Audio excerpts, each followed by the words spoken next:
There was no sign of RoseAnne Archibald at the AFN Assembly on Wednesday as a much calmer atmosphere prevailed.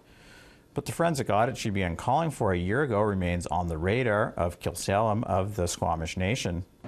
I think it's important for organizations like the Assembly First Nations who have a fiduciary responsibility to First Nations leaders. This is an organization that was created by and for First Nations leaders. It receives significant amounts of funding from governments and charities to manage on behalf of First Nations leaders.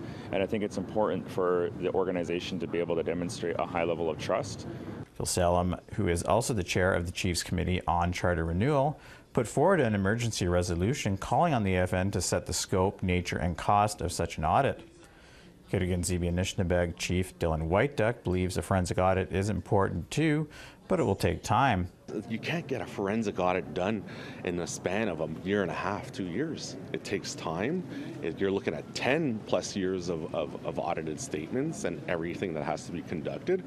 But Khelsilem says a thorough audit shouldn't take too much time, and it's crucial the AFN demonstrate to its member chiefs that it is a priority. I think there's a lot of fear because of innuendo around the potential costs of these types of investigations. Often large sums of money are thrown out as anecdotal sort of evidence that this will be costly. As a leader who actioned a forensic audit within my First Nation at the request of my community when I first got elected, we did an audit over 2 years, a forensic audit over 2 years. We were able to understand how to scope the work to address the specific areas of concern. Also on Tuesday, a group of young women from Nipmuc First Nation say the AFN should be dealing with more grassroots problems, such as youth suicide. We've had a cluster of deaths throughout the months, and our community is crying for help.